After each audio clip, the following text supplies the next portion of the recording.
Victoria Campbell knelt beside the damaged helicopter, her weathered hands moving with surgical precision around the twisted rotor assembly.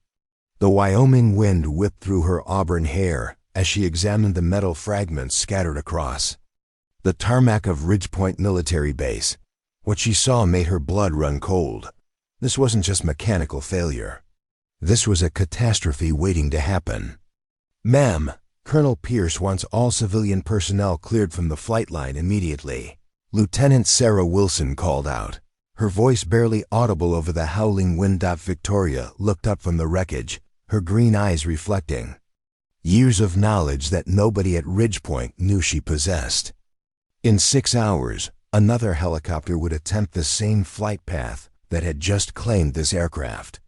And if someone didn't speak up, if someone didn't challenge the arrogant colonel who refused to listen to anyone beneath his rank, more people were going to die. The problem was, Victoria Campbell had spent the last 4 years hiding from exactly this kind of responsibility. But some secrets, no matter how deeply buried, have a way of clawing their way to the surface when lives hang in the balance. Before we jump back in, tell us where you're tuning in from, and if this story touches you, make sure you're subscribed, because tomorrow, I've saved something extra special for youth. Morning shift at Ridgepoint Military Base began the same way it had for the past 4 years. Victoria Campbell arrived at 0530 hours, 30 minutes before anyone else, her worn work boots crunching across the frost-covered asphalt toward the maintenance hangar. At 42, she moved with the quiet efficiency of someone who had learned that drawing attention was dangerous. The other civilian contractors knew her as the woman who could fix anything with rotors. Helicopters that other mechanics declared beyond repair somehow found new life under her hands. Engines that had been written off as scrap metal purred like kittens after she worked her magic. But Victoria had made it clear from day one that she preferred solitude, arriving early and staying late to avoid the questions that came with too much social interaction. Nathan Brooks, the civilian maintenance supervisor, had given up trying to understand his most valuable employee. Victoria's resume showed 15 years of civilian helicopter maintenance experience, impeccable references from 3 different states, and certifications that would make any aviation professional jealous. What it didn't show was where she'd learned to diagnose complex mechanical failures by sound alone, or why she sometimes stared at the mountains surrounding Ridgepoint with the 1,000-yard stare of someone who had seen too much. "Morning, Victoria," Nathan called out as he entered the hangar, coffee steam rising from his mug into the cold morning air. "Got a priority job for you. That UH-60 that came in yesterday with the transmission problems. Colonel Pierce wants it. Flight ready by 1400 hours. Victoria looked up from the parts inventory she'd been organizing. The Black Hawk in question sat in the far corner of the hangar, its sleek profile familiar in a way that made her chest tight. She'd worked on dozens of similar aircraft over the past 4 years, but this particular helicopter carried tail numbers that stirred memories she'd spent considerable effort burying. "Transmission problems?" she asked, wiping her hands on a shop rag. "What kind of symptoms?" Nathan consulted his clipboard. Pilot reported unusual vibrations during hover operations, intermittent power fluctuations, and a grinding noise that got progressively worse during their training exercise yesterday. They managed to land safely, but barely. Victoria nodded, already mentally cataloging the potential causes. Transmission failures in Black Hawks were serious business.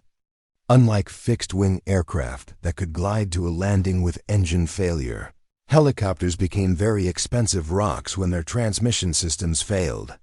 She'd seen the aftermath of catastrophic transmission failures before, in places where the nearest hospital was hundreds of miles away and medevac wasn't an option. "I'll need about 6 hours to do a complete diagnostic," she said.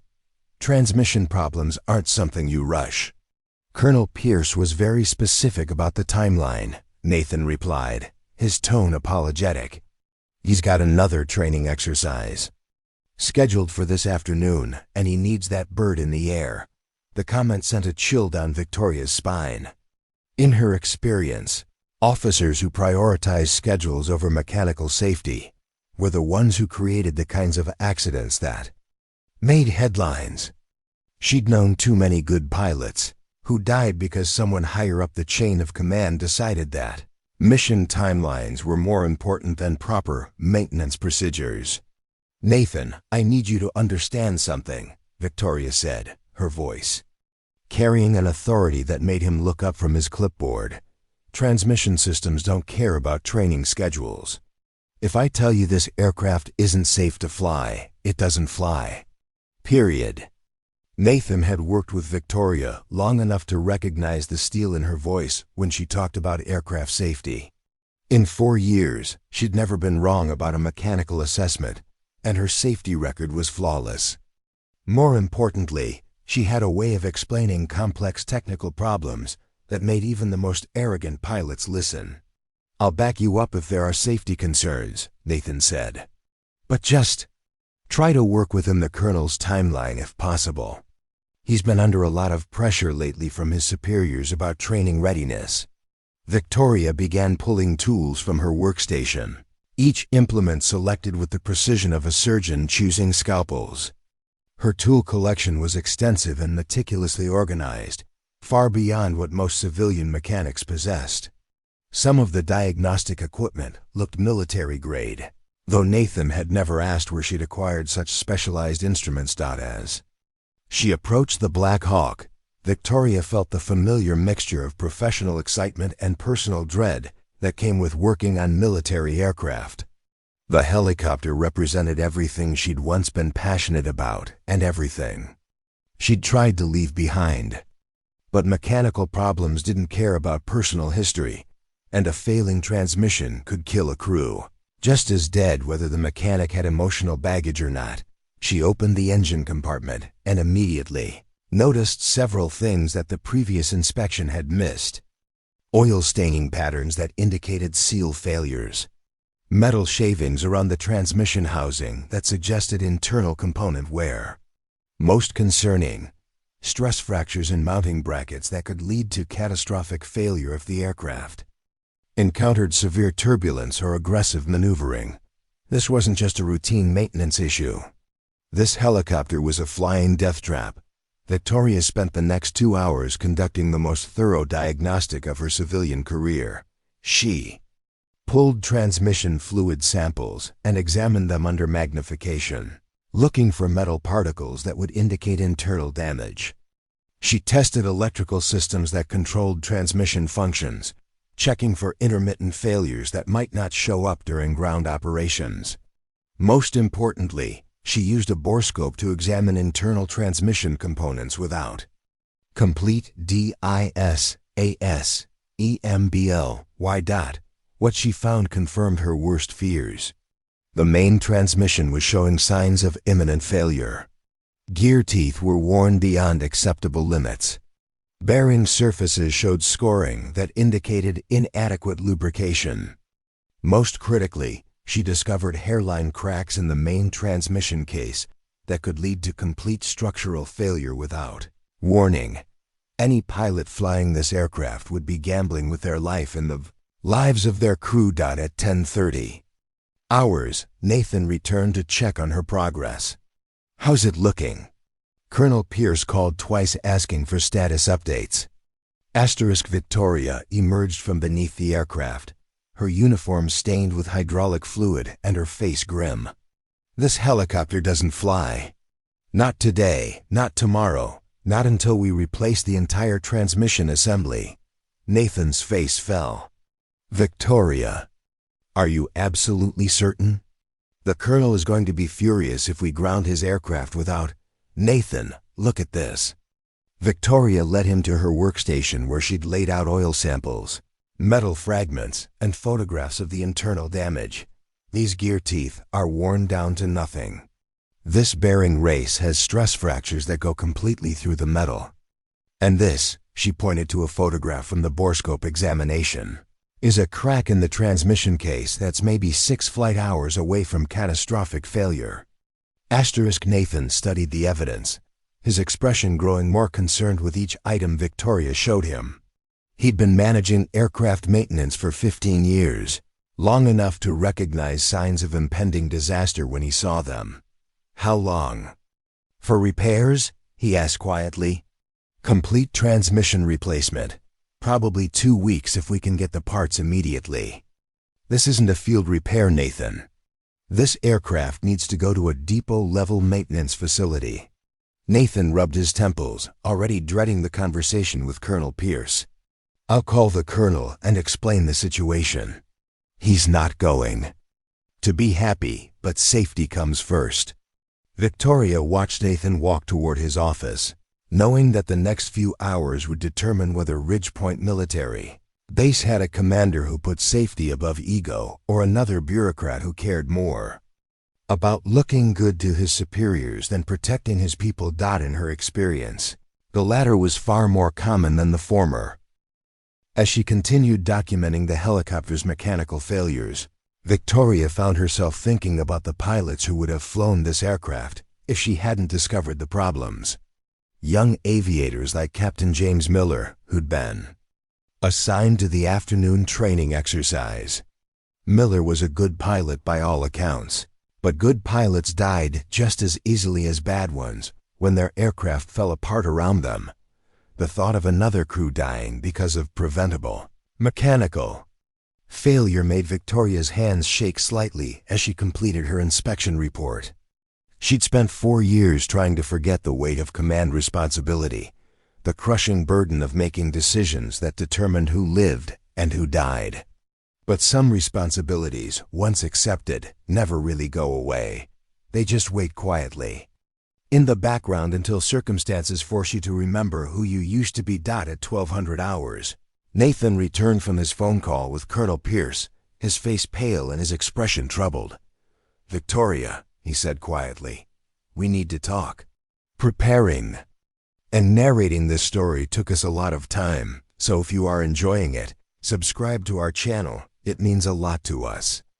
Now back to the story. Colonel Raymond Pierce stood in the doorway of the maintenance hangar like a storm cloud, his pressed uniform immaculate despite the Wyoming wind that had been wreaking havoc on everyone else's appearance. At 51, Pierce carried himself with the rigid bearing of an officer who had spent 30 years in the Army and believed that rank was synonymous with intelligence. His steel-gray hair was perfectly regulation, his boots gleamed with fresh polish, and his expression suggested that he was deeply offended by the very existence of mechanical problems.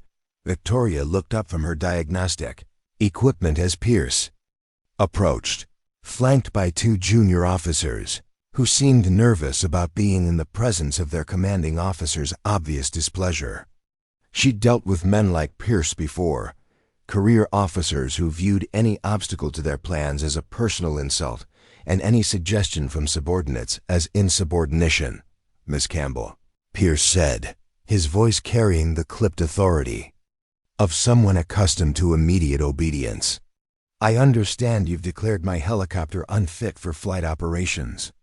Victoria straightened, meeting his gaze directly. That's correct, Colonel. The transmission system is showing signs of imminent failure. Flying this aircraft would be extremely dangerous. Pierce's jaw tightened slightly. He glanced at Nathan, who was standing nearby looking like he'd rather be anywhere else in the world. Mr. Brooks, I specifically requested that this aircraft be ready for operations by 1400 hours. I have 16 pilots scheduled for critical training exercises, and I can't afford delays because of overcautious maintenance personnel. Sir, Nathan began diplomatically, Victoria has documented extensive mechanical problems that— I didn't ask for your opinion, Mr. Brooks, Pierce interrupted. I asked for a functional helicopter. He turned back to Victoria, his expression growing colder. Miss Campbell, I've reviewed your personnel file. You have civilian maintenance experience, but no military background. Is that correct? Victoria felt a familiar knot forming in her stomach. She'd faced this kind of challenge before, the assumption that civilian credentials somehow made her opinions less valid. My qualifications are documented in my certification records, Colonel. Civilian certifications. Pierce emphasized the word like it tasted bitter. Tell me, Miss Campbell, how many combat operations have you supported? How many missions have you launched where lives depended on aircraft readiness? The questions hit Victoria like physical blows. If Pierce only knew that she'd supported more combat operations than he'd probably ever seen, that she'd launched missions where aircraft readiness was literally the difference between successful extractions and body bags. But revealing that information would mean opening doors she'd spent 4 years keeping sealed. I understand the importance of mission readiness, Colonel, she replied carefully. But I also understand what happens when mechanical failures occur during flight operations. Pierce stepped closer, his voice dropping to a level that was clearly meant to intimidate.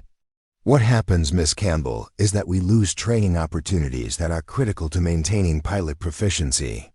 What happens is that 16 aviators don't get the flight hours they need to stay current on their certifications. What happens is that my unit falls behind on readiness metrics that determine our deployment status. Victoria felt her professional composure beginning to crack. What happens, Colonel, is that pilots die when aircraft fall apart in flight.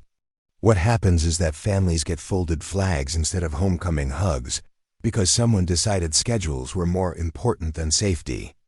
The hangar fell silent except for the wind whistling through the open bay doors. Pierce's face flushed red, and the junior officers flanking him looked like they wanted to disappear entirely. Nathan cleared his throat nervously, clearly recognizing that the conversation was spiraling toward territory that could end badly for everyone involved. Miss Campbell, Pierce said, his voice deadly quiet, are you questioning my judgment as a commanding officer?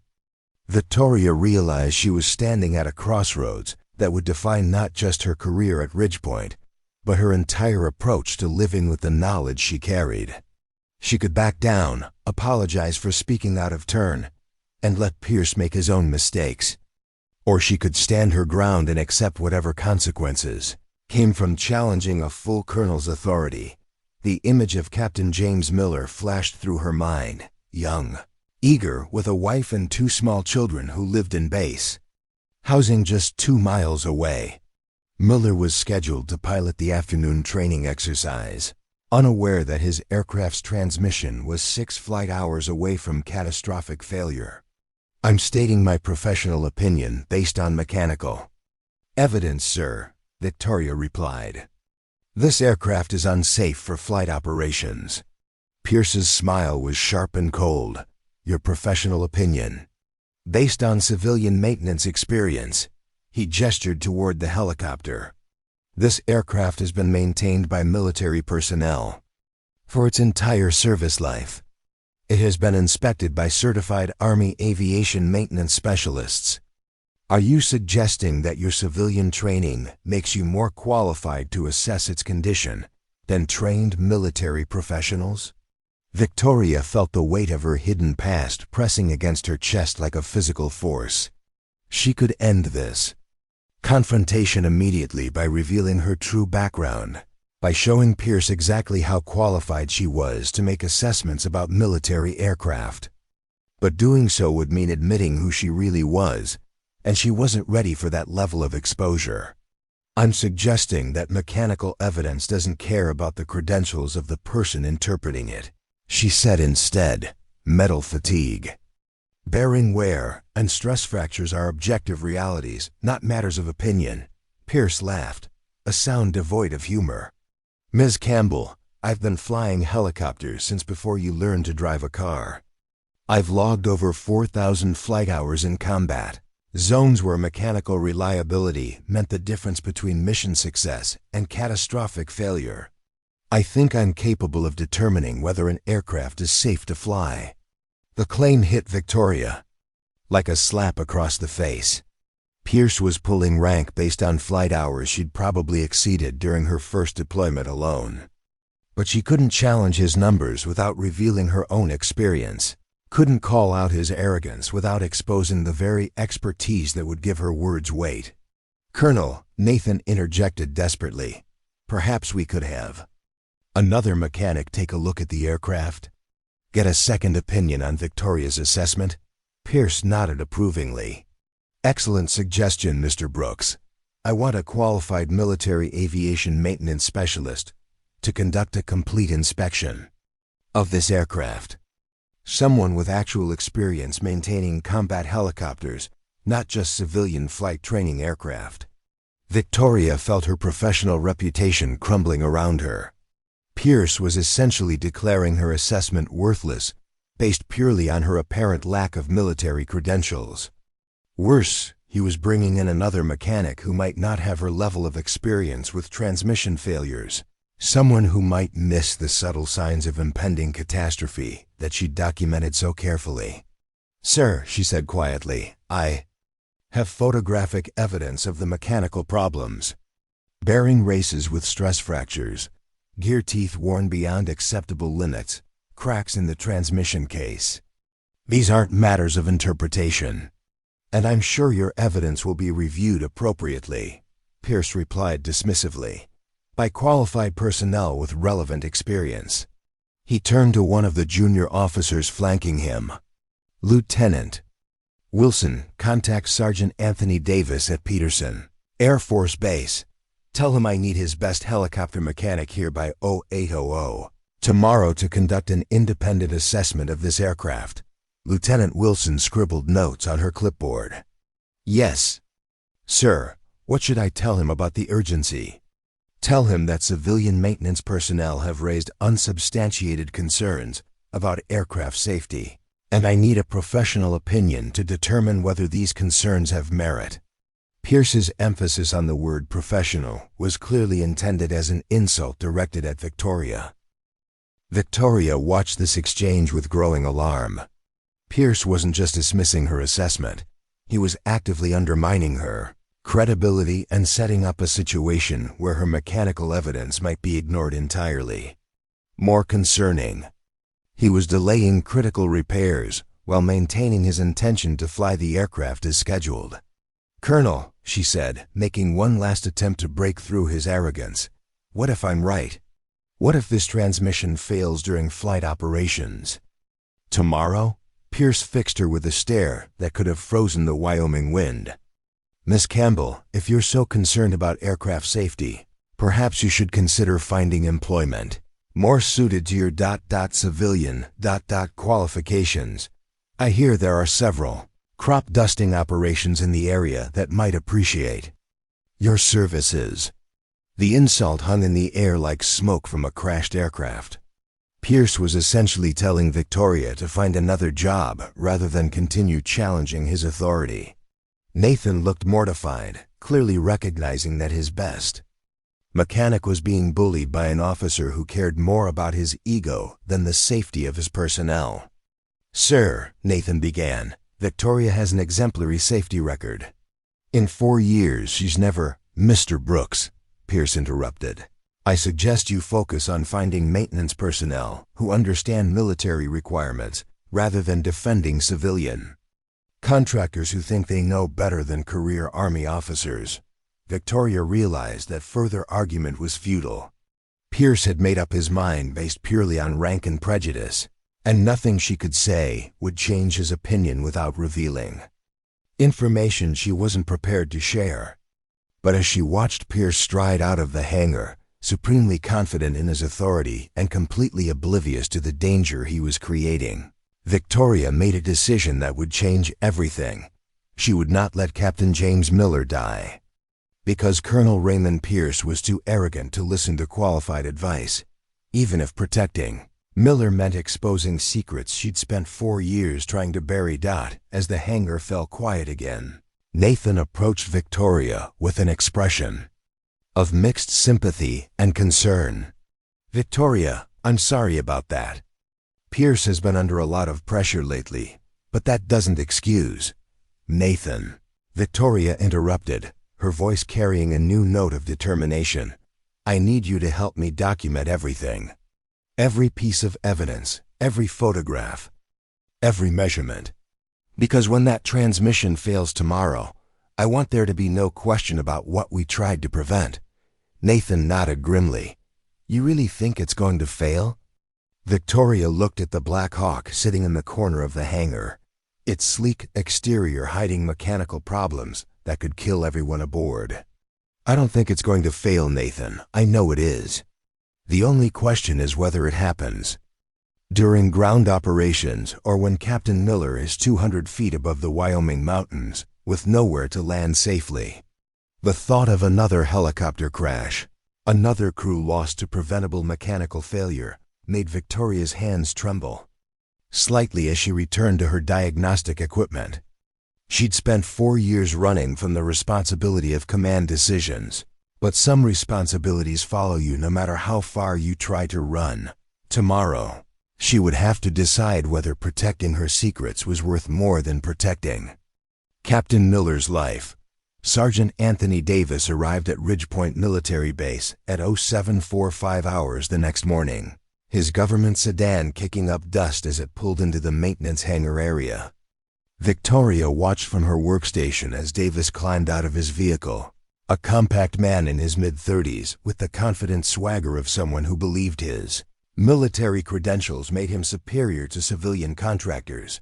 Davis had flown in from Peterson Air Force Base specifically to contradict Victoria's assessment, and she could see in his posture that he'd already made up his mind before examining a single bolt on the aircraft. Colonel Pierce had clearly briefed him on the situation, painting Victoria as an overcautious civilian who didn't understand military operational requirements. You must be the mechanic who's been causing problems for Colonel Pierce, Davis said, as he approached Victoria's workstation, not bothering with introductions or pleasantries. I'm here to conduct a real inspection of that helicopter. Victoria looked up from the transmission fluid samples she'd been analyzing, her jaw tightening at Davis's dismissive tone. The aircraft is in Bay 3. All my diagnostic equipment and documentation are available for your review. Davis barely glanced at her carefully organized evidence. I won't need civilian documentation. I'll be conducting my own assessment using proper military procedures. The insult was deliberate and obvious. Victoria watched Davis walk toward the Black Hawk with the confident stride of someone who had already decided what his inspection would conclude. She'd encountered mechanics like him before, competent enough at routine maintenance but lacking the experience to recognize subtle signs of catastrophic failure. Nathan appeared at Victoria's elbow, his face troubled. This doesn't feel right. Davis hasn't even looked at your evidence, and he's already dismissing everything you found. Victoria continued organizing her diagnostic materials, knowing that Davis's inspection would be a formality designed to support Pierce's predetermined conclusion. Nathan, how long has Davis been working on helicopters? According to his file, about 8 years. Mostly routine maintenance at stateside bases. Nathan paused, understanding the implications. Nothing like your level of experience with complex mechanical failures. For the next 3 hours, Victoria watched Davis conduct what could generously be called a superficial inspection of the Black Hawk's transmission system. He pulled a few fluid samples, checked some obvious connection points, and spent considerable time photographing components that looked normal from external examination. What he didn't do was use the specialized diagnostic equipment that had revealed the internal damage Victoria had documented. More concerning, Davis was clearly working backward from a desired conclusion rather than following evidence to a logical assessment. Victoria could see him dismissing obvious signs of wear that any experienced mechanic should have caught immediately. At 11:30 hours, Colonel Pierce arrived for Davis's preliminary report, bringing with him Captain James Miller and 3 other pilots who were scheduled for the afternoon training exercise. Victoria felt her chest tighten as she watched Miller reviewing flight plans, completely unaware that his aircraft was a flying death trap that had been declared safe by political necessity rather than mechanical reality. Sergeant Davis, Pierce called out, his voice carrying across the hangar. What's your assessment of the aircraft's condition? Davis wiped his hands on a shop rag, and approached Pierce with the confident bearing of someone delivering exactly the news his superior wanted to hear. "Sir, I've conducted a thorough inspection of the transmission system, and I can find no evidence of imminent failure. The aircraft appears to be within acceptable operational parameters." Victoria felt like she'd been punched in the stomach. Davis was either incompetent or deliberately ignoring obvious mechanical problems to support Pierce's authority. Either way, his assessment was going to get people killed. "What about the bearing wear and stress fractures documented by Ms. Campbell?" Nathan asked, his voice tight with concern. Davis shrugged dismissively. "I found normal wear patterns consistent with an aircraft that's been in service for several years. Nothing that would prevent safe flight operations." Victoria couldn't remain silent any longer. "Sergeant Davis, did you examine the main transmission case with a borescope? Did you analyze the metal particle content in the fluid samples? Did you measure the gear tooth wear against technical specifications?" Davis turned to face Victoria with an expression of barely concealed contempt. "Ma'am, I used proper military diagnostic procedures. I don't need civilian equipment to assess military aircraft." The comment revealed exactly what Victoria had suspected. Davis hadn't performed the detailed diagnostic work necessary to identify internal transmission problems. He'd conducted a visual inspection and declared the aircraft safe based on external appearance rather than mechanical evidence. "Sergeant," she pressed, "the bearing race stress fractures are visible under magnification. The metal particles in the transmission fluid indicate internal component failure. These aren't matters of interpretation." "Ma'am," Davis replied with exaggerated patience, "I've been maintaining military helicopters for 8 years. I think I know how to identify mechanical problems that would affect flight safety." Colonel Pierce stepped forward, clearly enjoying the confrontation. "Ms. Campbell, you've heard the assessment from a qualified military aviation maintenance specialist. Sergeant Davis has extensive experience with helicopter systems, and he's found your concerns to be unfounded."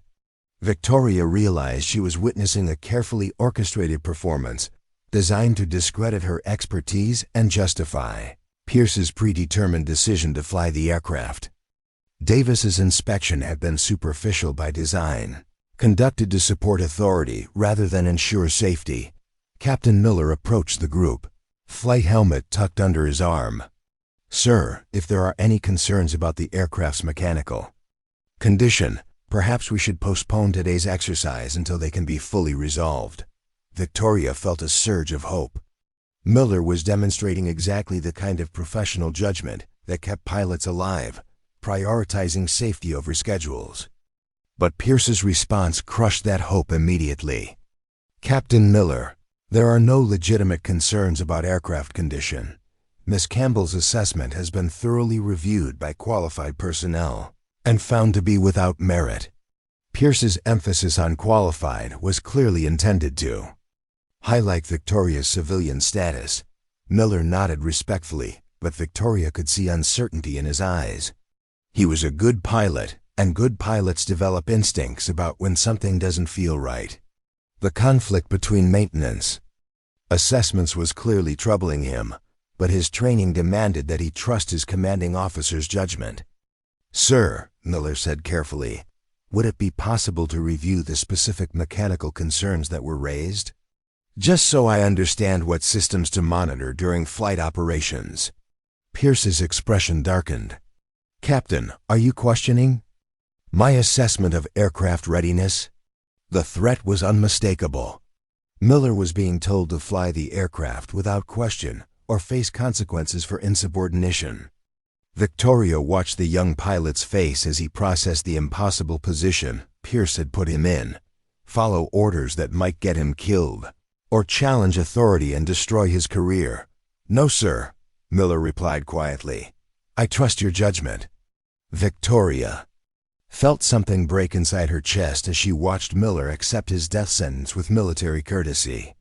She'd seen this scenario play out before: young pilots forced to fly unsafe aircraft because superior officers cared more about their authority than the lives of their subordinates. "Excellent," Pierce said, his smile sharp with satisfaction. "Sergeant Davis will complete his paperwork certifying the aircraft for flight operations. Captain Miller, you're cleared for takeoff at 1400 hours as scheduled." As the group began to disperse, Victoria made a decision that would change everything. She approached Captain Miller directly, ignoring protocol and the potential consequences of speaking to him without Pierce's permission. "Captain Miller," she said quietly, "could I speak with you privately about pre-flight inspection procedures?" Miller glanced nervously at Colonel Pierce, who was watching the interaction with obvious suspicion. "Ma'am, I'm not sure that's appropriate. Colonel Pierce has made it clear that the aircraft is safe for operations." "Captain, I'm not questioning the Colonel's authority," Victoria said carefully. "I'm simply offering to share some technical information about transmission systems that might be useful during your pre-flight inspection." Pierce strode over, his face flushed with anger. "Ms. Campbell, what exactly are you doing?" Victoria met his gaze steadily. "I'm offering to provide Captain Miller with technical information that might enhance flight safety. Surely that's within my responsibilities as a maintenance contractor."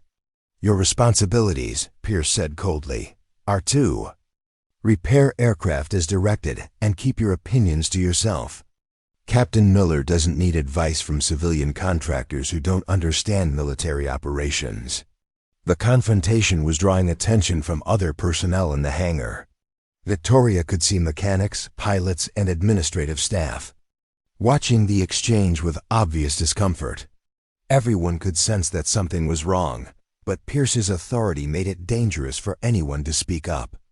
"Colonel," Victoria said, her voice carrying a new edge of desperation, "what if I'm right? What if that transmission fails during flight operations? Are you prepared to accept responsibility for the consequences of ignoring mechanical evidence?" Pierce's smile was ice cold. "Miss Campbell, are you threatening me? I'm asking you to consider the possibility that rank doesn't override mechanical reality. That aircraft is unsafe, regardless of what Sergeant Davis's report says." The hangar fell silent except for the Wyoming wind howling through the open bay doors. Pierce stared at Victoria with the expression of a man whose authority had been challenged once too often, and she realized she'd finally pushed him past the point of tolerance. "Miss Campbell," Pierce said quietly, "you're terminated, effective immediately. Security will escort you from the premises, and you're banned from entering this base without official authorization." Victoria felt the words hit her like physical blows. She'd spent 4 years building a quiet life at Ridgepoint, and now Pierce was destroying it because she'd tried to prevent him from killing one of his own pilots. "Nathan," she said, turning to her supervisor, "you have all my diagnostic documentation. Everything I found, everything I measured, everything that proves this aircraft is unsafe." Nathan nodded grimly, clearly recognizing that Victoria was being sacrificed to protect Pierce's ego. "I'll make sure the evidence is preserved." "That won't be necessary," Pierce interjected. "All maintenance documentation will be reviewed and updated by qualified military personnel. Ms. Campbell's reports will be noted as the opinions of dismissed civilian contractor with no relevant military experience."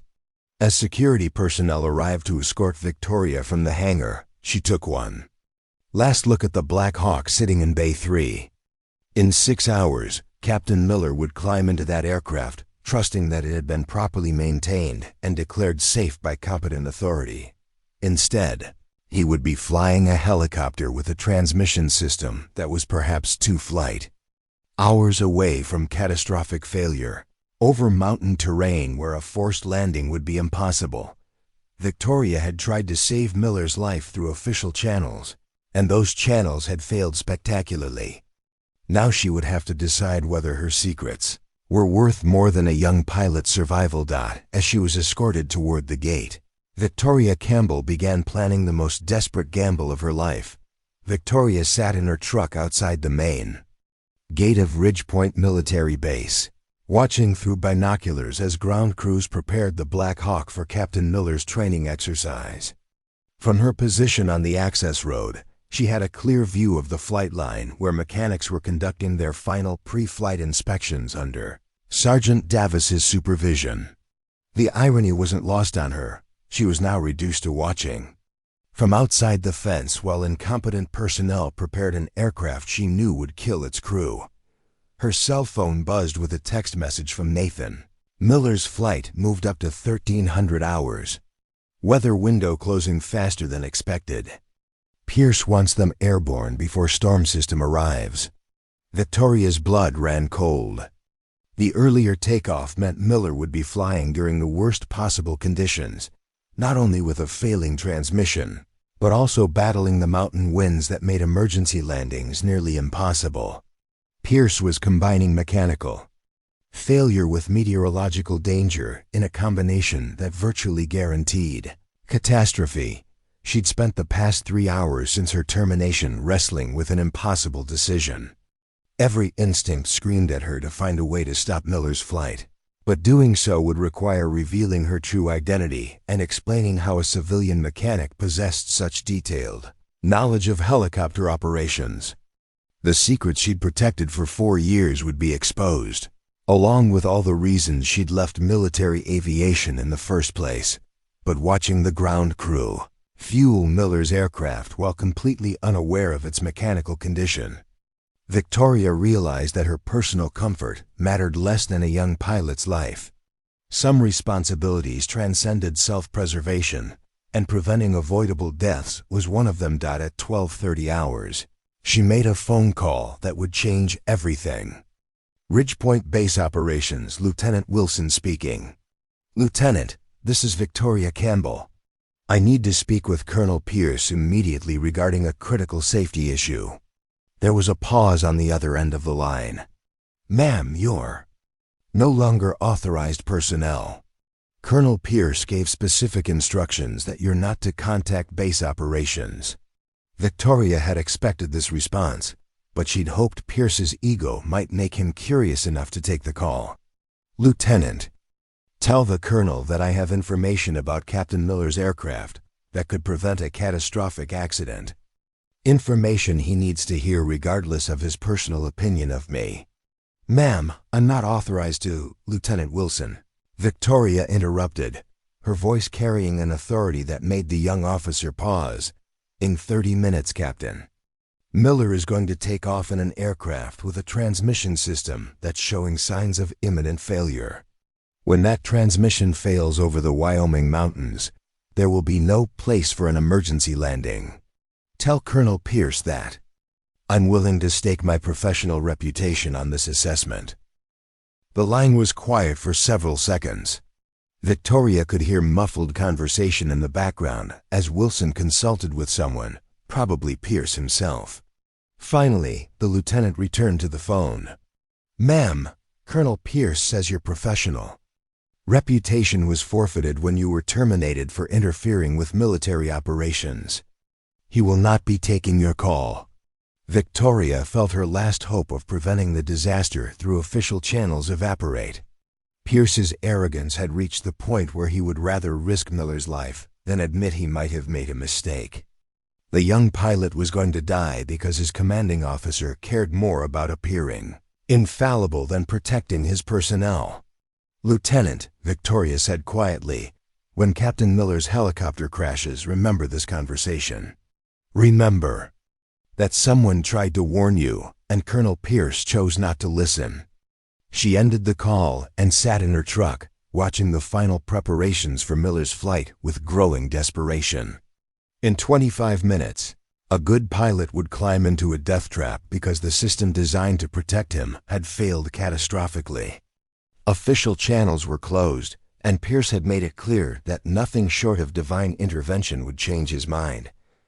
Victoria opened her glove compartment and pulled out a sealed envelope she hadn't touched in 4 years. Inside were documents that would instantly establish her credibility with any military aviator, flight records, commendations, and certifications that proved she wasn't just another civilian mechanic with opinions about aircraft safety. Using those documents would mean admitting who she really was, and why she'd spent 4 years hiding from the aviation community that had once celebrated her as one of the Army's most skilled helicopter pilots. It would mean confronting the guilt she'd carried since losing her crew in Afghanistan, and accepting responsibility for decisions that had haunted her every day since. As she stared at the envelope, Victoria's phone rang. The caller ID showed Nathan's number. "Nathan, please tell me Pierce has come to his senses." "Victoria, it's worse than I thought." Nathan's voice was tight with fear. "I just overheard Pierce talking to his operations officer. The weather conditions are deteriorating faster than predicted, but Pierce is refusing to cancel the training exercise. He's afraid that scrubbing another flight will make him look indecisive to his superiors." Victoria closed her eyes, feeling the weight of inevitable tragedy settling over her like a shroud. Pierce was so concerned about his career advancement that he was willing to send pilots into dangerous conditions with unsafe aircraft rather than appear cautious to his commanding officers. "Nathan, has anyone else tried to speak up about the weather or the mechanical issues?" Sergeant Davis submitted his report, declaring the aircraft safe for operations. The weather officer recommended postponing the flight, but Pierce overruled him. Captain Miller asked about the mechanical concerns again, but Pierce told him to focus on flying instead of questioning maintenance decisions. Victoria realized she was witnessing a perfect storm of institutional failure. Multiple safety systems were breaking down simultaneously, and Pierce's authority was preventing anyone from challenging decisions that would prove fatal. Miller was trapped in a system that demanded blind obedience, even when that obedience led directly to disaster. "Nathan, I need you to do something for me. When Miller's helicopter crashes, and it will crash, I need you to make sure the investigation team sees all my diagnostic documentation. Every photograph, every measurement, every piece of evidence that proved the transmission was failing." "Victoria, what are you planning to do?" Victoria looked at the sealed envelope in her hands, feeling the weight of decisions she'd avoided for 4 years pressing down on her shoulders. "I'm going to do what I should have done this morning. I'm going to tell Colonel Pierce exactly who he's been dismissing as an unqualified civilian." At 12:45 hours, Victoria drove through Ridgepoint's main gate for what she knew might be the last time. The security guards tried to stop her, but she kept driving toward the flight line with her emergency flashers blinking and her horn blaring. She could see Captain Miller conducting his pre-flight inspection of the Black Hawk, unaware that his aircraft's transmission was perhaps 90 minutes away from catastrophic failure. "Colonel," Pierce emerged from the operations building as Victoria's truck skidded to a halt near the aircraft parking area. His face was purple with rage as he strode toward her, flanked by security personnel who were clearly unsure about how to handle a terminated civilian contractor who was creating a scene on the flight line. "Miss Campbell," Pierce shouted over the Wyoming wind, "you're trespassing on a military installation. Security will arrest you if you don't leave immediately." Victoria climbed out of her truck, the sealed envelope clutched in her hand like a weapon. Around them, pilots, mechanics, and ground personnel were stopping their activities to watch the confrontation, sensing that something significant was happening, but uncertain about what they were witnessing. "Colonel Pierce," Victoria called out, her voice carrying across the flight line, "I need 5 minutes to explain why Captain Miller's aircraft is going to kill him if he takes off today." "Ms. Campbell, you have been terminated. Your opinions about aircraft safety are no longer relevant to operations at this base." Victoria held up the envelope, her heart pounding as she prepared to reveal secrets she'd protected for 4 years. "Colonel, before you dismiss my concerns as the opinions of an unqualified civilian, you might want to know who you've been talking to." Pierce paused, his expression shifting from anger to uncertainty as he noticed the official-looking envelope in Victoria's hands. Around them, the crowd of military personnel was growing larger, drawn by the obvious tension and the promise of dramatic revelations. "What are you talking about, Miss Campbell?" Victoria tore open the envelope and pulled out her military flight records, her hands shaking slightly as she held up documents that would instantly change how everyone at Ridgepoint viewed her qualifications.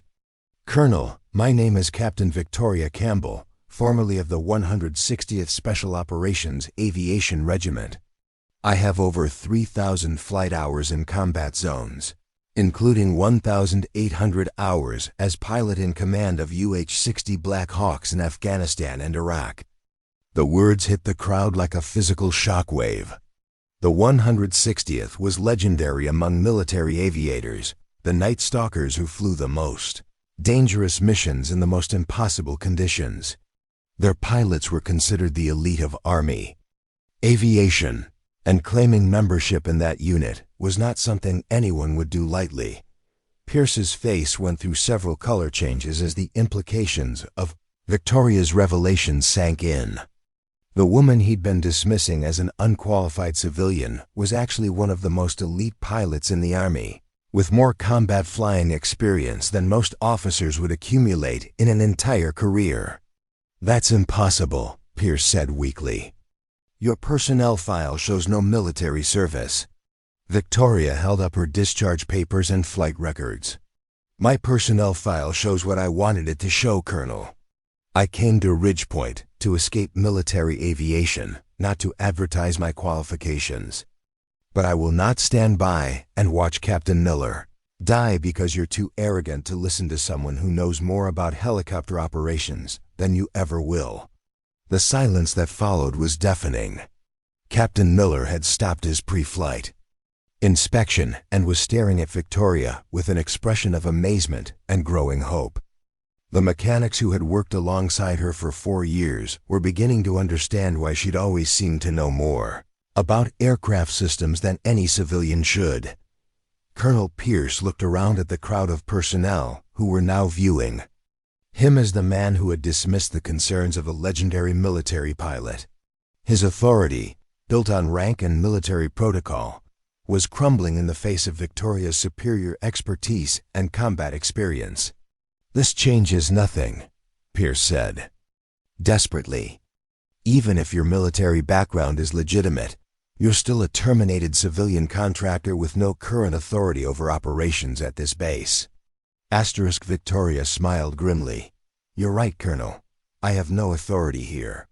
But I have knowledge, and I have experience, and I have the credibility that comes from flying more combat missions than you've probably even heard about. And I'm telling you that if Captain Miller takes off in that helicopter, he's going to die." The confrontation had reached its climax, with Victoria's hidden expertise finally exposed and Pierce's authority hanging by a thread. Everything that happened next would determine whether a good pilot lived or died, and whether the truth could overcome institutional arrogance before it was too late. The Wyoming wind whipped across the flight line as Victoria's revelation settled over the assembled crowd like a thunderclap. Captain Miller stood frozen beside his Black Hawk, flight helmet in hand, staring at the woman he'd known as a civilian mechanic who had just revealed herself as one of the Army's most elite pilots. The ground crews, maintenance personnel, and junior officers formed a rough circle around the confrontation, sensing they were witnessing something that would be talked about for years to come. Colonel Pierce's face had gone from purple rage to ashen disbelief as he processed the magnitude of his mistake. For the past 24 hours, he'd been dismissing safety warnings from a pilot whose combat experience and flight qualifications far exceeded his own. Worse, he'd done it in front of his entire command, creating a public spectacle that would inevitably reach his superiors. "Ma'am," Captain Miller said quietly, breaking the stunned silence. "Is it true? Are you really 160th SOAR?" Victoria held up her flight records, her hands steady despite the emotional weight of revealing secrets she'd protected for 4 years. "Captain, I flew 73 combat missions in Afghanistan between 2018 and 2021. special operations insertions, medical evacuations under fire, reconnaissance flights over hostile territory. I know Black Hawks the way surgeons know anatomy. Miller examined the documents Victoria offered, his expression shifting from skepticism to amazement as he read commendations, signed by generals whose names were legend in Army aviation. The records told the story of a pilot who had flown missions that most aviators only heard about in classified briefings, nighttime operations behind enemy lines, rescues under impossible conditions, flights that had saved dozens of American lives. "Captain Campbell," Miller said, his voice filled with new respect, "why didn't you tell us who you were?" Victoria glanced at the crowd surrounding them, knowing that her answer would reveal more painful truths than she'd shared in 4 years. "Because in 2021, I lost my entire crew in a training accident. 4 good soldiers died because I made a decision based on incomplete information. The investigation cleared me of wrongdoing, but I knew better. I came to Ridgepoint to escape the responsibility of command, not to advertise my failures." The admission hit the crowd like a physical blow. Everyone in military aviation knew about training accidents, the thin line between successful missions and catastrophic failure. But hearing a legendary pilot admit to the guilt that had driven her away from flying gave Victoria's words a weight that Pierce's rank could never match. Sergeant Davis, who had been standing silently near the helicopter, stepped forward with obvious discomfort. "Captain Campbell, ma'am, if your assessment of the transmission is correct, how long do we have before failure?" Victoria turned to Davis, her expression mixing professional respect with disappointment. "Sergeant, based on the internal damage I documented, that transmission has maybe 6 flight hours left before catastrophic failure. Could be less if the aircraft encounters heavy turbulence or aggressive maneuvering." Davis's face went pale as he realized the implications. "Ma'am, I conducted my inspection according to standard procedures. I didn't find any evidence of imminent failure." "Sergeant, standard procedures are designed to catch obvious problems. What you're dealing with here is internal component failure. That requires specialized diagnostic equipment to detect. The kind of failure that kills crews without warning." Victoria's voice carried no accusation, only the patient explanation of someone teaching a critical lesson. Colonel Pierce, who had been silent during this exchange, finally found his voice. "Even if Captain Campbell's military background is legitimate, this doesn't change the operational requirements. We have training schedules to maintain, readiness metrics to meet. I can't ground aircraft based on theoretical possibilities." The comment revealed just how deeply Pierce misunderstood both the situation and his responsibilities as a commander. Victoria turned to face him, her expression hardening with the authority of someone who had commanded life-and-death missions. "In combat zones, Colonel Pierce, there's nothing theoretical about transmission failure. When those components fail, they fail completely and without warning. Captain Miller will have approximately 3 seconds to execute an auto-rotation landing before his helicopter becomes an uncontrollable falling object." Miller stepped closer to Victoria, clearly recognizing that he was receiving information that could save his life. "Captain, in your professional opinion, what are the chances of successful auto-rotation if the transmission fails during our planned flight profile?" Victoria looked at the mountains surrounding Ridgepoint, their peaks shrouded in the storm clouds that were rapidly approaching the base. Miller's training exercise would take him over terrain where successful emergency landings were virtually impossible. Narrow valleys, steep slopes, and rocky outcroppings that would turn any forced landing into a fatal crash. "Captain, over the terrain you'll be flying, with the weather conditions that are developing, I'd estimate your chances of survival at less than 10%. And that's assuming you have enough altitude to attempt auto-rotation when the failure occurs." The brutal honesty of Victoria's assessment hit the crowd like cold water. This wasn't about maintenance schedules or training requirements. It was about a young pilot's survival in an aircraft that was mechanically unsound. Miller, absorbed the information with the stoic professionalism of a military aviator, but Victoria could see the fear in his eyes. "Ma'am," Miller said carefully, "what would you recommend?" Before Victoria could answer, Colonel Pierce stepped between them, his face flushed with renewed anger. "Captain Miller, you will not take operational advice from terminated civilian personnel, regardless of their claimed military background. Your orders are to complete the training exercise as scheduled." The confrontation had reached its breaking point. Pierce was ordering Miller to fly an aircraft that Victoria had identified as potentially fatal, creating a situation where following orders might mean death and questioning orders meant career destruction. Miller was trapped between his duty as a soldier and his instincts as a pilot. Victoria saw the impossible position. Pierce had created and made a decision that would end her anonymity forever.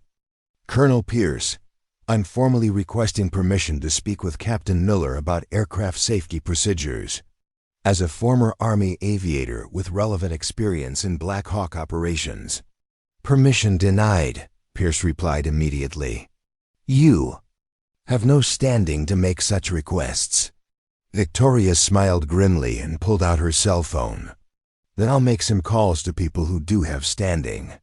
Starting with General Patricia Morrison at the Pentagon, who commanded the 160th when I was active duty.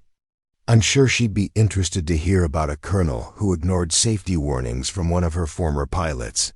Pierce's face went white as he realized Victoria wasn't just threatening to expose his poor judgment, she had the connections to make that exposure reach the highest levels of Army leadership. General Morrison was a legend in Army aviation, and her opinion could end Pierce's career with a single phone call. "You're bluffing," Pierce said, but his voice lacked conviction. Victoria began dialing a number from memory. "General Morrison, this is Captain Victoria Campbell, formerly with your 160th Unit in Afghanistan. I'm sorry to contact you directly, but I have a situation at Ridgepoint Military Base, where a colonel is about to send pilots into unsafe aircraft, despite specific warnings about mechanical failure." The crowd watched in fascination as Victoria held her phone to her ear, speaking to someone who was clearly answering her call. Pierce looked like he was watching his career evaporate in real time, while Miller and the other personnel realized they were witnessing the kind of high-level intervention that could change everything in minutes. "Yes, ma'am, I understand this is irregular, but we have pilots' lives at stake." "Yes, ma'am, Colonel Raymond Pierce. I have documented evidence of transmission failure that he's choosing to ignore. Thank you, General. I'll have Colonel Pierce contact you immediately." Victoria ended the call and handed her phone to Pierce. "General Morrison would like to speak with you about your operational decision-making process. She's particularly interested in why you're ignoring safety warnings from qualified personnel." Pierce stared at the phone like it was a venomous snake.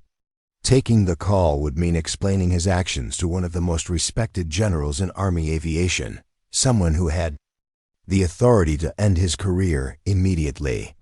But refusing to take the call would be even worse, a direct act of insubordination that would guarantee his destruction. With shaking hands, Pierce took the phone. "General Morrison, this is Colonel Pierce." "Yes, ma'am, I understand you have concerns about our training operations." "No, ma'am, I wasn't aware of Captain Campbell's background when I made the decision to proceed with the exercise." The conversation continued for several minutes, with Pierce's responses becoming increasingly subdued as General Morrison delivered what was clearly a comprehensive assessment of his failure as a commander. The crowd watched in silent fascination as Pierce's authority crumbled under the weight of his own poor judgment. Finally, Pierce handed the phone back to Victoria, his face defeated. "General Morrison has ordered me to ground all aircraft pending a complete safety review. She's sending an investigation team from the Pentagon to assess our maintenance procedures and command decision-making process." Victoria nodded, feeling no satisfaction in Pierce's humiliation. "Colonel, this isn't about destroying your career. This is about preventing accidents that could have been avoided with better leadership." Captain Miller stepped forward, relief evident in his voice. "Ma'am, thank you for speaking up. I had a bad feeling about that aircraft, but I didn't know how to articulate my concerns to the colonel." "Captain, trust your instincts. Good pilots develop a sense for when something isn't right, even when they can't explain why. That intuition has saved more lives than all the technical manuals ever written." As the crowd began to disperse, Victoria realized that her 4 years of anonymity were over forever. By revealing her identity and calling in favors from her former commanding officer, she had exposed herself in ways that couldn't be undone. But watching Captain Miller walk away alive, she knew she'd made the right choice. Some secrets were worth keeping, but not when they cost lives that could have been saved by speaking the truth. 3 days after, General Morrison's phone call brought Colonel Pierce's arrogant reign to an abrupt halt. A team of Pentagon investigators descended on Ridgepoint Military Base like a surgical strike force. Major Rebecca Johnson, a 38-year-old aviation safety specialist with a reputation for uncovering institutional failures, led the investigation with the methodical precision of someone who understood that careers and lives hung in the balance of her findings. Victoria found herself at the center of the inquiry, no longer the anonymous mechanic hiding in plain sight, but a key witness whose expertise would determine the scope of systemic failures at Ridgepoint. She sat across from Major Johnson in the base conference room, her complete military records spread across the table like evidence in a court-martial proceeding. "Captain Campbell," Major Johnson began, consulting her tablet, "your service record is remarkable.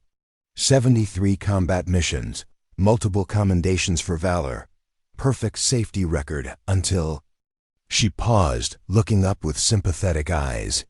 "Until the train accident in 2021 that killed your crew." Victoria felt the familiar tightness in her chest that came whenever someone mentioned the accident.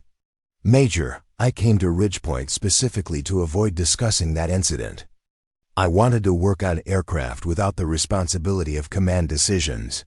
But you couldn't escape the responsibility entirely, could you? When you saw Captain Miller about to fly an unsafe aircraft, your training took over." Major Johnson made notes on her tablet. "Tell me about your diagnostic assessment of the Black Hawk transmission." For the next hour, Victoria walked the investigator through every detail of her mechanical analysis. She explained the specialized equipment she'd used, the technical specifications she'd referenced, and the mathematical calculations that had led to her conclusion about transmission failure. Major Johnson listened with the attention of someone who understood both the technical complexity and the life-and-death implications of Victoria's work. "Captain, in your professional opinion, how close was that aircraft to catastrophic failure?" Victoria consulted the diagnostic photos spread across the conference table. "Major, based on the internal damage I documented, I estimate Captain Miller had perhaps 4 to 6 flight hours before complete transmission failure. Given the aggressive maneuvering plan for his training exercise, possibly less." Major Johnson absorbed this information with visible concern. "And Colonel Pierce dismissed your assessment without reviewing your evidence?" "He dismissed my assessment based on my apparent civilian status. He never looked at the mechanical evidence because he'd already decided that civilian opinions weren't worth considering." The door to the conference room opened, and Sergeant Davis entered looking haggard and nervous. Major Johnson had requested his presence to explain his contradictory assessment of the same aircraft that Victoria had declared unsafe. "Sergeant Davis," Major Johnson said without preamble, "you conducted an inspection of the Black Hawk after Captain Campbell identified serious mechanical problems. Your report declared the aircraft safe for flight operations. Can you explain your methodology?" Davis shifted uncomfortably in his chair, clearly recognizing that his professional competence was under scrutiny. "Ma'am, I conducted a standard visual inspection of the transmission system. I checked fluid levels, examined external components, and tested basic operational functions. Did you use borescope examination to assess internal components? No, ma'am. Standard procedures don't typically require borescope inspection unless there are obvious external indicators of problems. Victoria watched this exchange with growing understanding of how the system had failed. Davis wasn't maliciously incompetent. He was following routine procedures that were inadequate for detecting the type of internal failure she'd identified. But his lack of curiosity about her specialized diagnostic work had nearly cost Miller his life.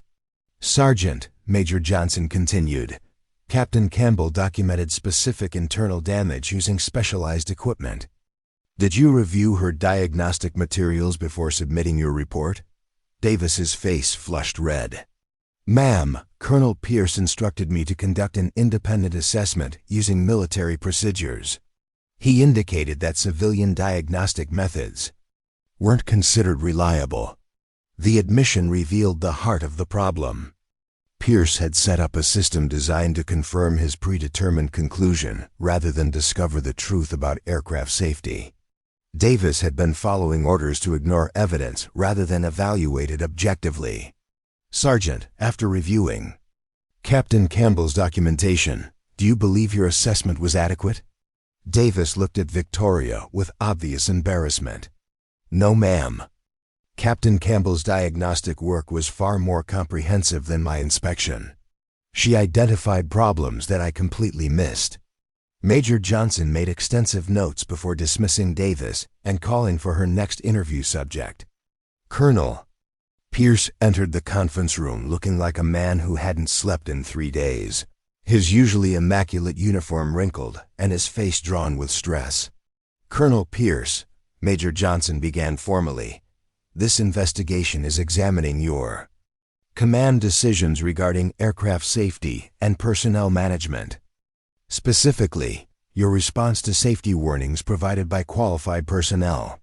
Pierce straightened in his chair, attempting to project authority he no longer possessed. "Major, I made decisions based on available information and military protocols. I had no way of knowing that Ms. Campbell possessed relevant military experience." "Colonel, did you make any attempt to verify Captain Campbell's qualifications before dismissing her safety concerns?" The question hung in the air like an accusation. Pierce's failure to investigate Victoria's background had been a fundamental breach of leadership responsibility, and everyone in the room knew it. "Major, her personnel file indicated civilian employment with no military experience. I made reasonable assumptions based on documented information." Victoria watched Pierce attempt to justify his prejudice with bureaucratic language, but Major Johnson wasn't impressed by his deflection techniques. "Colonel, effective command requires evaluating information based on its merit, not just the apparent credentials of its source.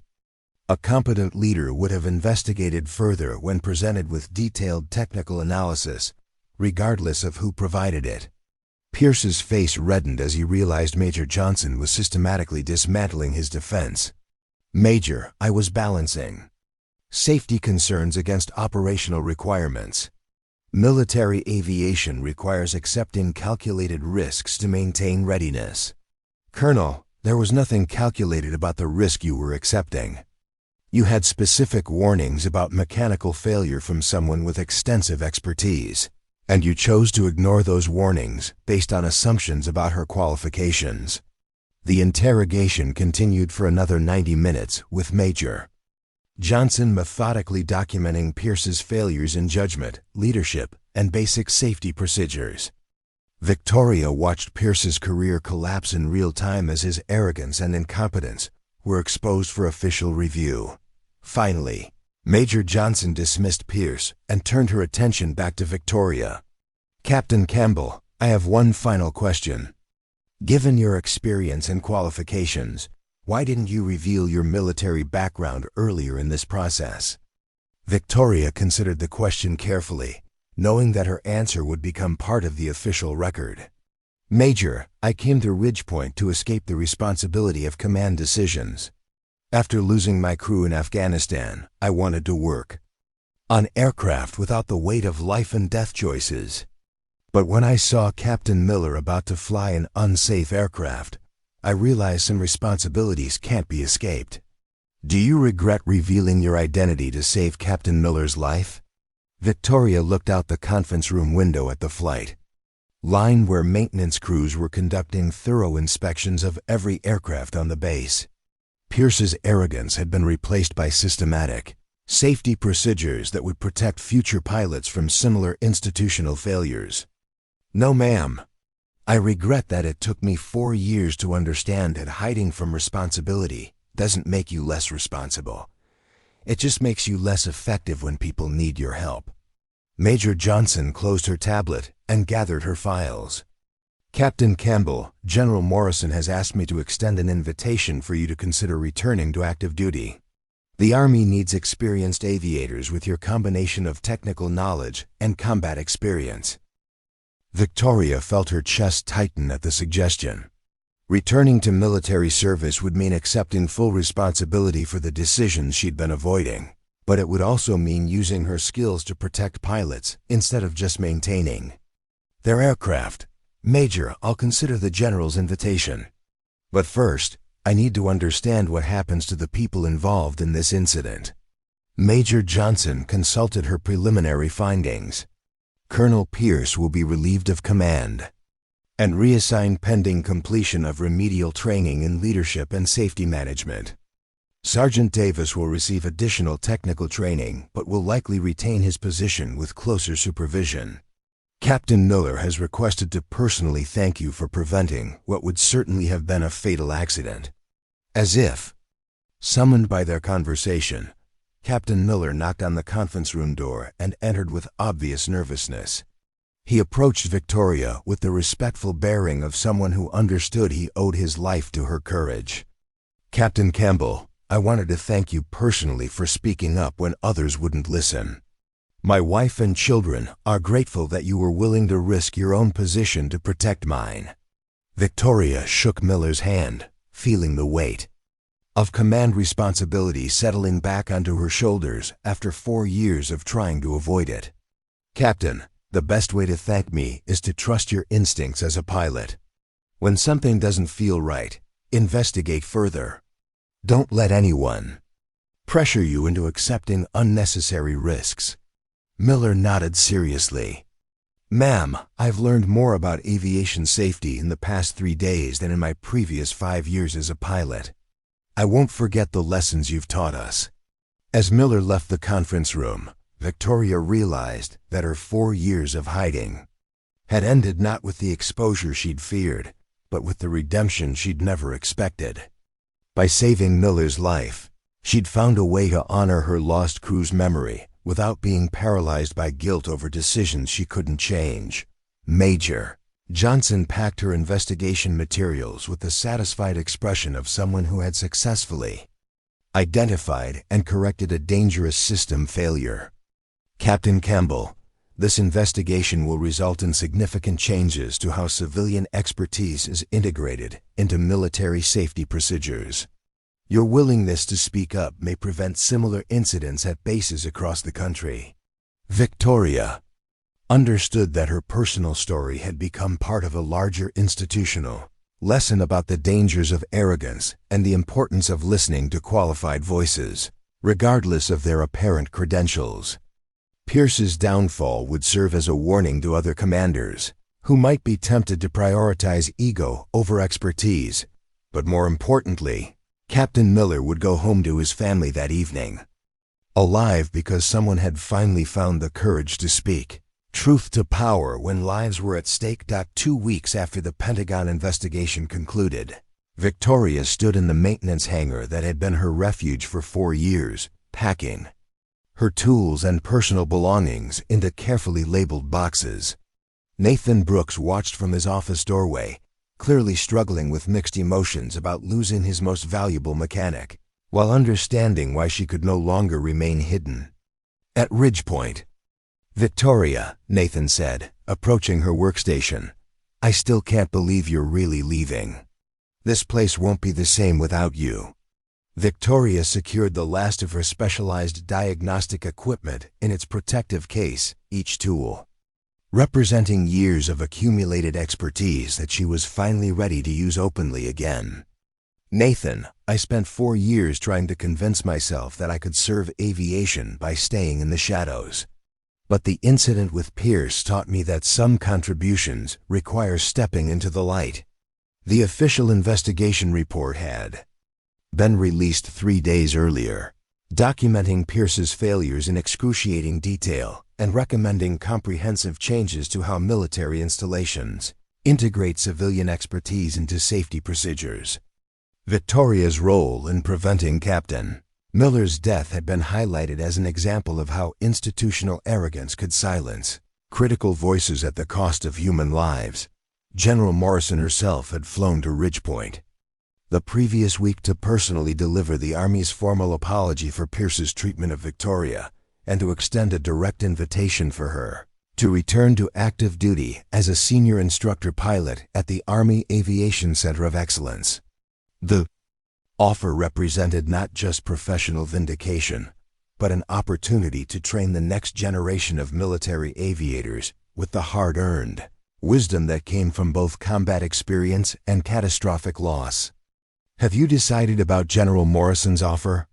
Nathan asked, though he could already see the answer in Victoria's renewed sense of purpose. Victoria sealed the final box of her civilian mechanic tools, symbolically closing the chapter of her life where she had hidden from responsibility and expertise. "Nathan, for 4 years I told myself that I was serving aviation by maintaining aircraft safely and quietly. But I was really just serving my own need to avoid the weight of command decisions. When I saw Miller about to fly that death trap, I realized that expertise without courage is just elaborate cowardice." The hangar door opened to admit Captain Miller, who had become a regular visitor since the investigation concluded. His near-death experience had transformed him from a competent but inexperienced pilot into someone who understood the life-and-death importance of aviation safety advocacy. He approached Victoria with the respectful bearing of someone who knew he owed his continued existence to her willingness to confront authority. "Captain Campbell," Miller said, using her military rank with obvious pride, "I wanted to say goodbye before you leave for Fort Rucker. My wife asked me to give you this." He handed Victoria a small wrapped package with a card attached. Victoria opened the card to find a handwritten note from Miller's wife. "Captain Campbell, thank you for bringing my husband home safely when he didn't even know he was in danger. Our children will grow up with their father because you had the courage to speak up when others wouldn't listen. We will never forget what you did for our family." The simple gratitude in the letter hit Victoria harder than any official commendation could have. This was what she'd been missing during her 4 years of hiding, the direct connection between her expertise and the people whose lives depended on it. Miller's children would have their father because she had finally found the courage to use her knowledge when it mattered most. "Captain Miller," Victoria said, unwrapping the package to reveal a small wooden model of a Black Hawk helicopter, obviously handcrafted with care. "Please tell your wife that this means more to me than any medal ever could." Miller smiled with obvious relief. "Ma'am, I also wanted you to know that the new safety protocols you helped develop are being implemented across the entire aviation command. Every pilot in the Army is going to benefit from the lessons we learned here." Victoria nodded, understanding that her confrontation with Pierce had created ripple effects that would protect pilots she would never meet on bases she would never visit. Sometimes the most important victories were the ones that prevented disasters rather than achieving visible successes. Sergeant Davis appeared at the hangar entrance, looking considerably more humble than he had 2 weeks earlier. The investigation had been professionally embarrassing for him, but Major Johnson's recommendations had focused on additional training rather than punitive measures.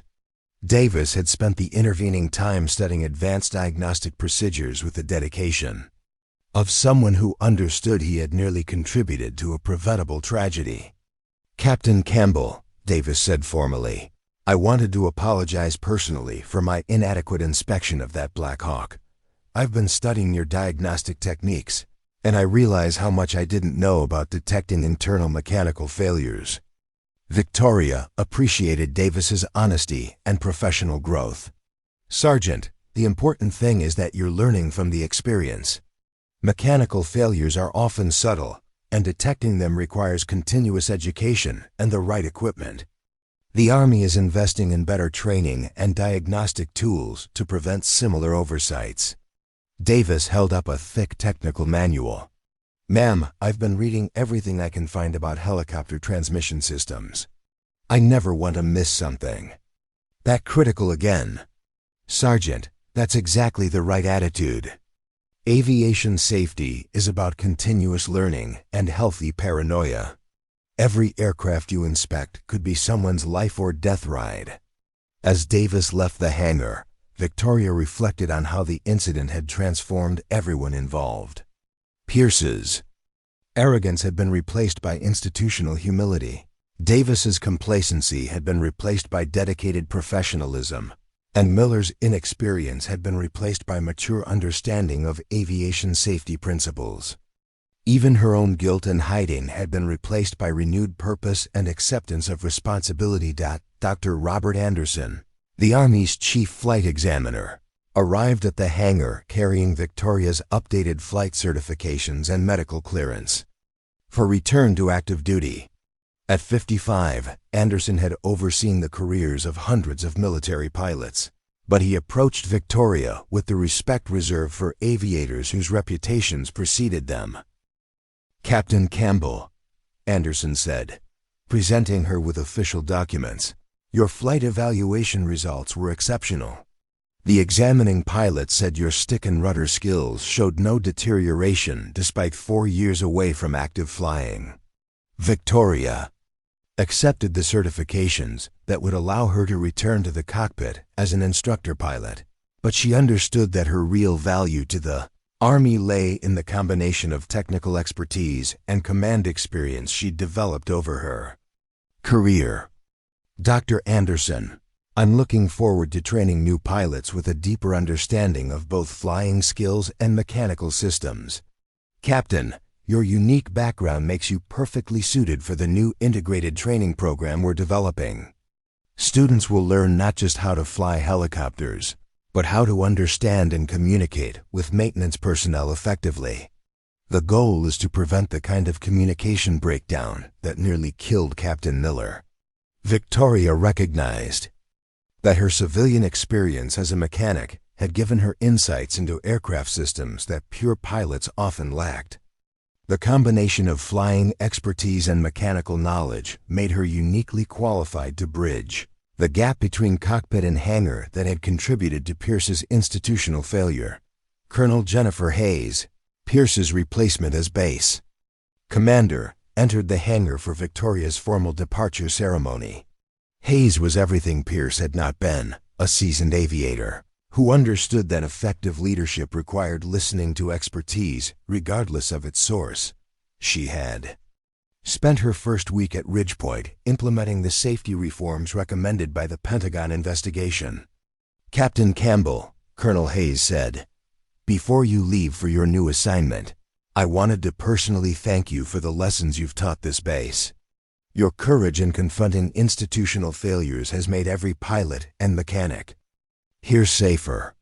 Victoria shook Hayes's hand, recognizing the difference between a leader who commanded through competence and one who had relied on rank and intimidation.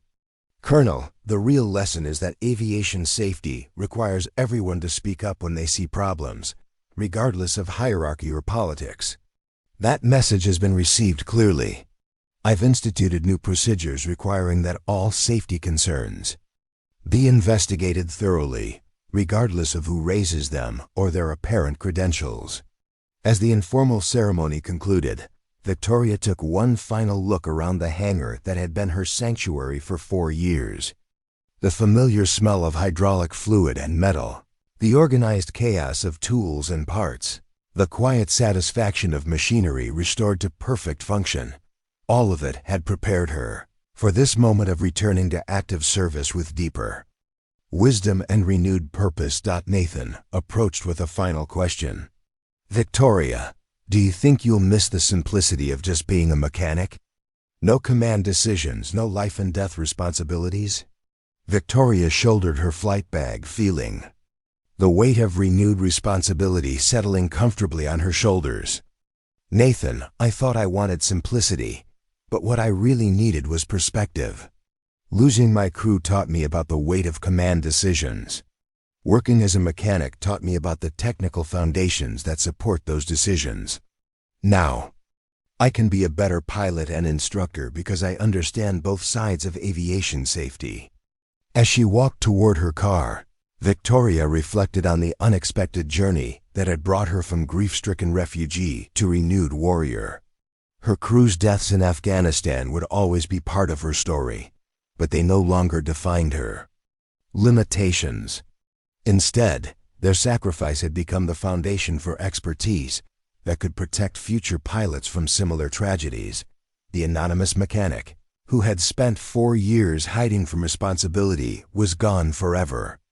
In her place stood Captain Victoria Campbell, ready to train the next generation of military aviators with the hard-earned wisdom that came from understanding both triumph and loss, technical excellence and command responsibility, the weight of keeping secrets and the courage required to speak truth to power. Her redemption was complete, but her service was just beginning again. 6 months after leaving Ridgepoint Military Base, Captain Victoria Campbell stood before a classroom of 24 young Army aviators at Fort Rucker, Alabama, the Army Aviation Center of Excellence.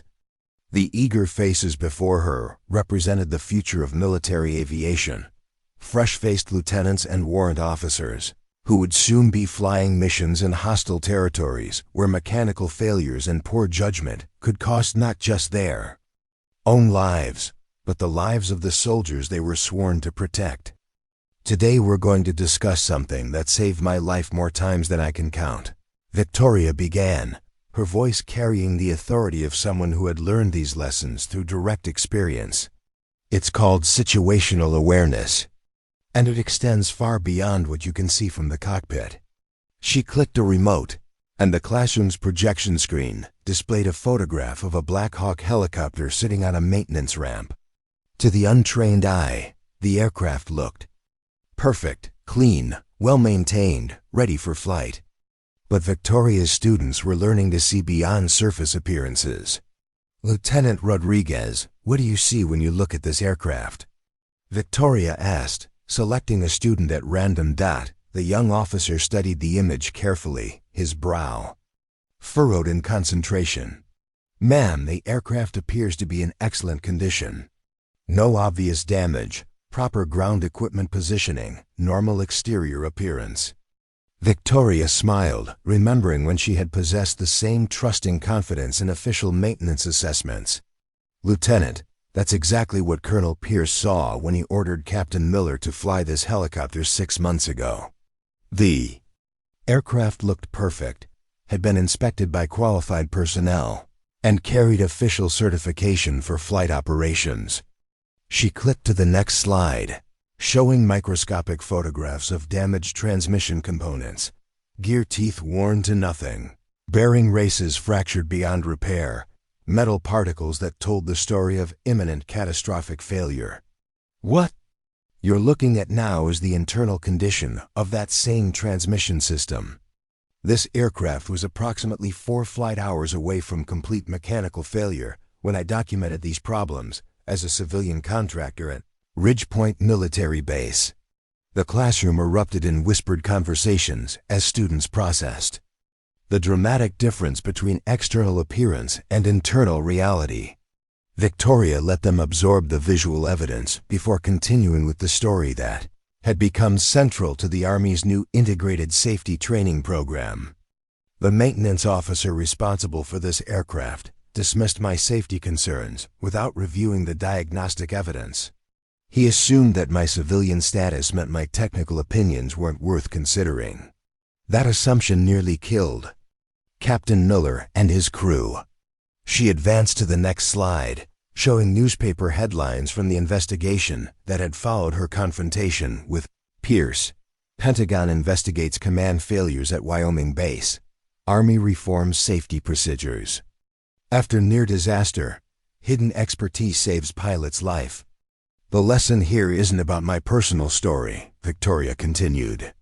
The lesson is about the deadly combination of institutional arrogance and communication failure. How many of you will become commanders responsible for aviation operations? Roughly, half the students raised their hands, understanding that leadership roles came with the territory in Army aviation. Victoria studied their faces, seeing herself as she had been 15 years earlier, confident, ambitious, certain that proper procedures and military training would prepare her for any challenge. For those of you who will command aviation units, understand this. Expertise doesn't always come with the credentials you expect. The mechanic who maintains your aircraft might have insights that could save your life. The civilian contractor who raises safety concerns might possess knowledge that exceeds your own. Effective leadership means listening to qualified voices regardless of their uniform or rank.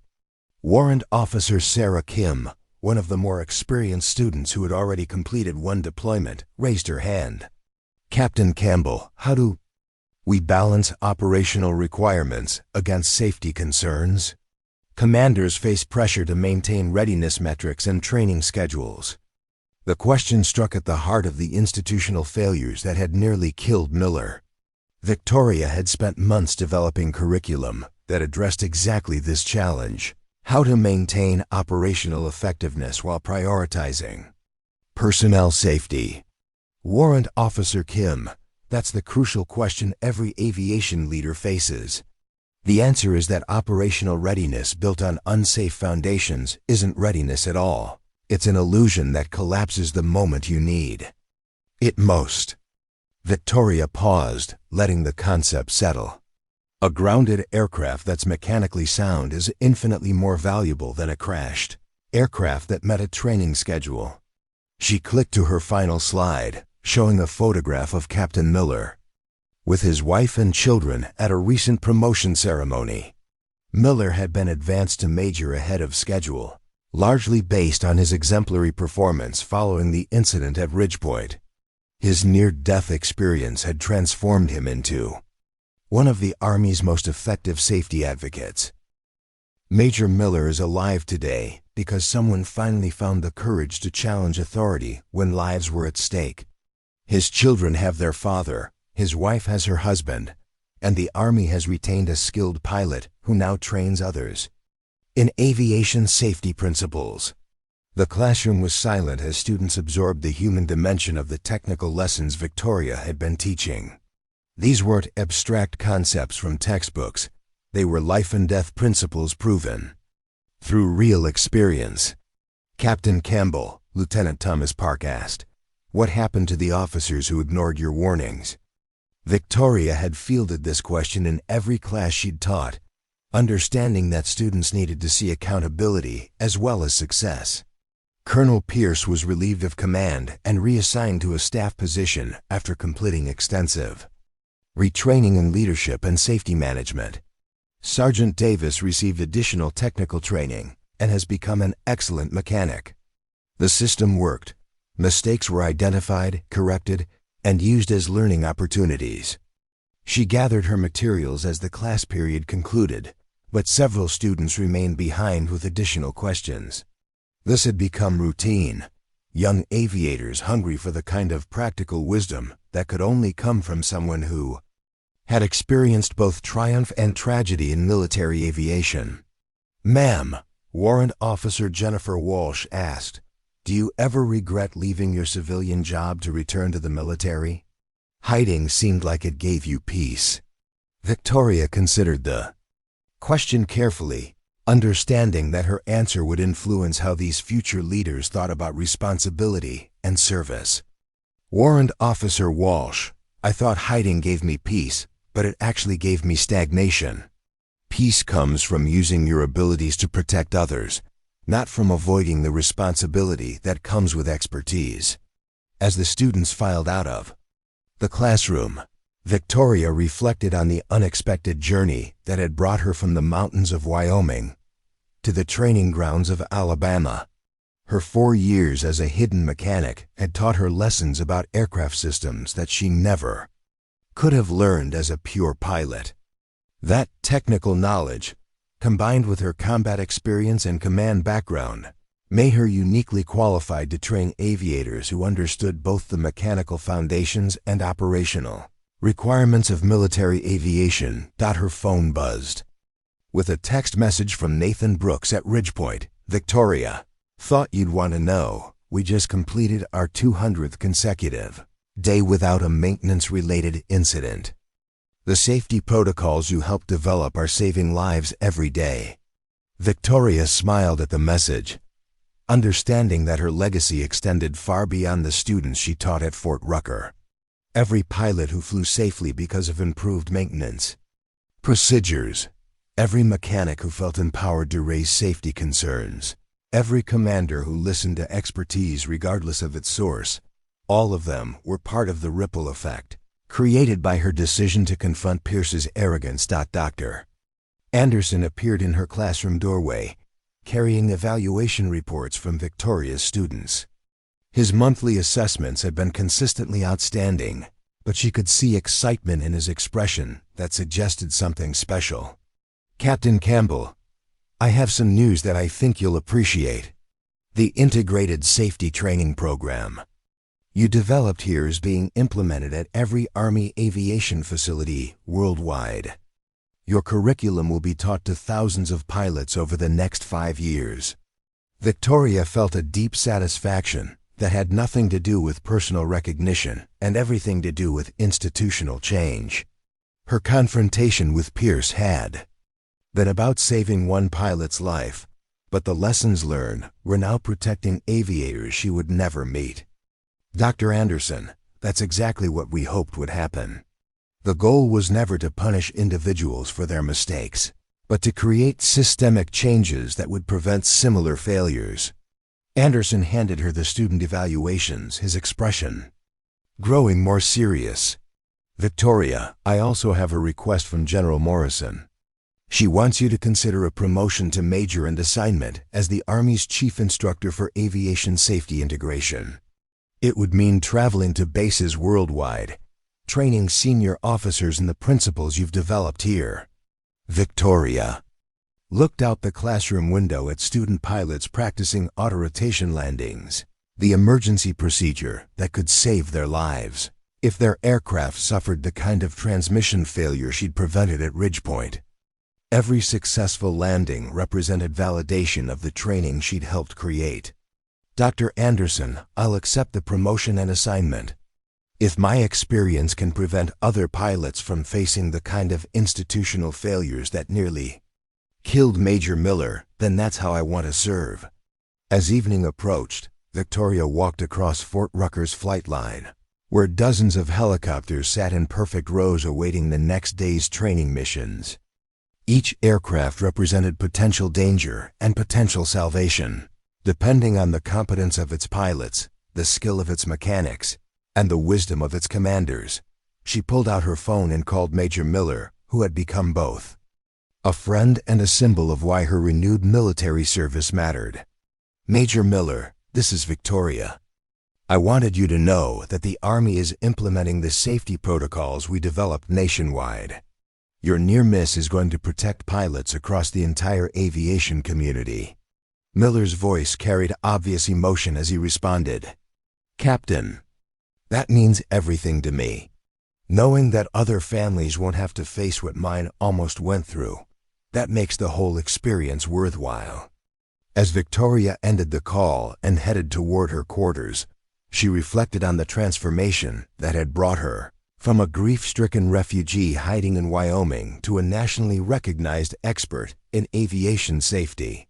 Her crew's deaths in Afghanistan would always be part of her story, but they had become the foundation for expertise that protected lives rather than the burden that paralyzed her potential. The anonymous mechanic who had spent 4 years avoiding responsibility was gone forever. In her place stood Major Victoria Campbell, whose courage to speak truth to power had saved one pilot's life and created systemic changes that would protect thousands more. Her journey from trauma to wisdom was complete, but her mission to protect military aviators was just beginning to reach its full potential. Some legacies are built through victory in battle, but Victoria's legacy was being built through the quiet satisfaction of disasters prevented and lives preserved through the simple act of refusing to let expertise be silenced by arrogance.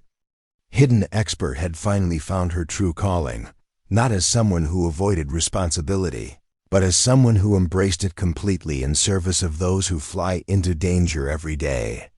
Up next, you've got 2 more standout stories right on your screen. If this one hits the mark, you won't want to pass these up. Just click and check them out. And don't forget to like, subscribe, and turn on the notification bell so you don't miss any upload from us.